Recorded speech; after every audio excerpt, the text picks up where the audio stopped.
Exercise 4.1 का question number second और second का ये थर्ड नंबर है, ठीक है ना।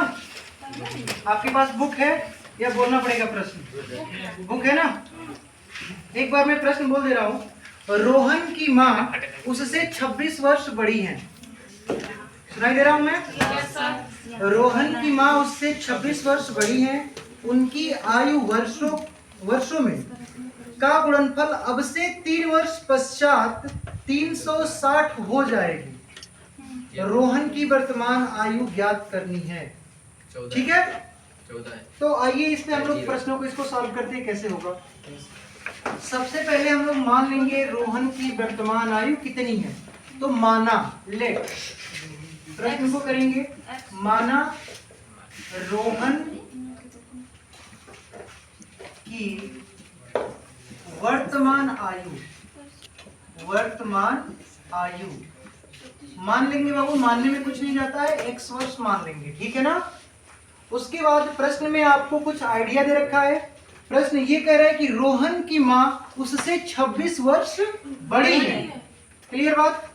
तो माना कि रोहन की वर्तमान आयु जो है x है, तो उसकी माँ उससे 26 वर्ष बड़ी हो जाएगी। तो उसकी माँ की आयु वर्तमान में कितनी होगी? x plus 26। बहुत अच्छे। तब माँ की, नहीं आप लोग वो मत सोचना, माँ की वर्तमान आयु बराबर x प्लस 26 वर्ष। बात क्लियर? बात क्लियर हो गई। अब देखिए प्रश्न में कुछ कंडीशन लगाया है। प्रश्न में क्या कंडीशन लगाया है? अब देखिए कह रहा है कि उनकी आयु का गुणनफल अब से 3 वर्ष पश्चात। एक चीज यहाँ पे आप समझने की कोशिश करेंगे, बिफोर और आफ्टर का केस। पश्चात का मतलब होता है बाद और पूर्व का मतलब होता है पहले। यानी कि जो वर्तमान में संख्या लिखी गई है, अगर कोई सी भी संख्या हो, इसके पश्चात बात की जाएगी तो उस संख्या इसमें प्लस होगी। बात क्लियर? और अगर पूर्व की बात की जाएगी तो वर्तमान वाली संख्या से वो माइनस होगी। इतनी बात क्लियर होगी ना आप लोग को? ठीक है। तो ये 3 वर्ष पश्चात की बात की जाएगी, यानी कि शर्त नंबर पहला, शर्त पहला क्या दे रखा है? 3 वर्ष पश्चात। तो रोहन की वर्तमान आयु अगर x है तो 3 वर्ष और बाद बढ़ जाएगा 3 साल। यानी कि हम लिखेंगे कि रोहन की आयु 3 वर्ष पश्चात x प्लस 3 वर्ष हो जाएगी। तो ये बताइए उसकी माँ भी तो 3 साल बढ़ेगी। ऐसा तो नहीं है ना कि बच्चा बढ़ गया और माँ वहीं पे कांस्टेंट है। ऐसा नहीं होता है, मम्मी भी साथ साथ बढ़ती है। जैसे मान लिया मेरी एज आज कुछ होगी तो 2 साल बाद मैं तो बढ़ूंगा, साथ साथ आप भी तो बढ़ोगे ना। इसीलिए यहाँ पे हम उसकी माँ की आयु भी ऐड करेंगे 3 साल। तो यहाँ पे लिखेंगे तब माँ की आयु 3 वर्ष पश्चात। तो देखिए वर्तमान आयु माँ की कितनी है? x प्लस 26 है, लेकिन 3 वर्ष और जुट जाएगा 3 वर्ष पश्चात की बात करेगा तो कितना हो जाएगा? x प्लस 29 ईयर, यानी कि वर्ष। इतनी चीजें आपके पास पता चल गई। अब देखिए वो 3 वर्ष पश्चात दोनों के आयु का गुणनफल दे रखा है। कितना दे रखा है? तो 360 दे रखा है। तो आप यहाँ से अकॉर्डिंग टू क्वेश्चंस यानी प्रश्नानुसार करेंगे। यहाँ से प्रश्नानुसार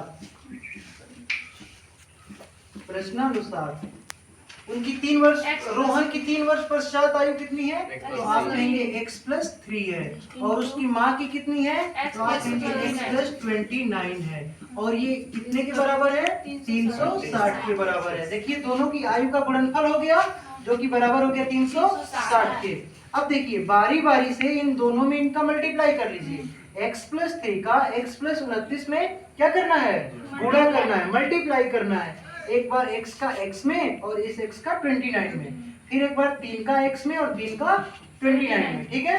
तो तो गुणा करते हैं, कितना हो जाएगा देखिए एक्स स्क्वायर हो जाएगा, फिर क्या हो जाएगा 29x हो जाएगा, फिर ये क्या होगा 3x हो जाएगा, और प्लस ये कितना हो जाएगा, तो 29 3 87 होता है, 29 3 87 होता है। ठीक है ना, टेबल याद है कि नहीं? 29 का पहाड़ा कौन याद करता है ना।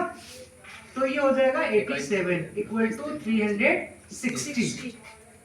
देखिए एक सजाती वालों को ऐड कर लीजिए, 29x और 3x एक जाति के हैं, इनको ऐड कर लीजिए तो कितना हो जाएगा, तो एक्स स्क्वायर प्लस 29 और 3 कितना हो जाएगा 32 हो जाएगा, 32x प्लस 87, और देखिए प्लस ये 360 जो है बराबर के राइट साइड है, इसको लेफ्ट साइड लेके आएंगे तो प्लस से माइनस में हो जाएगा, तो 360 हो जाएगा बराबर 0 हो जाएगा। अब यहाँ से इधर देख लीजिएगा, x square plus 32x minus होगा ना, देखिए माइनस का साइन ज्यादा है, माइनस में 360 है और यहाँ पे प्लस में 87 है, तो घटेगा। मैंने आपको कल बताया था पिछली क्लास में कि अगर साइन दोनों अलग अलग हों तो हम क्या करते हैं, वैल्यूज को घटाते हैं और जो बड़ी साइन है उसको लिख देते हैं। तो यहाँ पे 360 माइनस में है और 87 प्लस में है, यानी कि कौन बड़ा है 360 माइनस वाला, तो माइनस को लिखेंगे और 360 में से अगर आप 87 घटाएंगे कितना होगा 273 होगा, तो 273 इक्वल टू 0। यही प्रश्न में कहा है कि इसको द्विघात समीकरण के रूप में क्या करना है, व्यक्त करना है, तो यहाँ से हमने इसको किस रूप में व्यक्त कर लिया, द्विघात समीकरण के रूप में व्यक्त कर लिया। क्या ये द्विघात समीकरण का रूप है, तो आप तुलना कर लीजिए, ax square plus bx plus c बराबर कितना 0 से तुलना कर लेंगे तो हाँ जी ये दिख रहा है द्विघात समीकरण का रूप है। यहाँ से हम उनकी वर्तमान आयु निकाल सकते हैं, बाकी आप लोग इसको नोट कर लीजिए।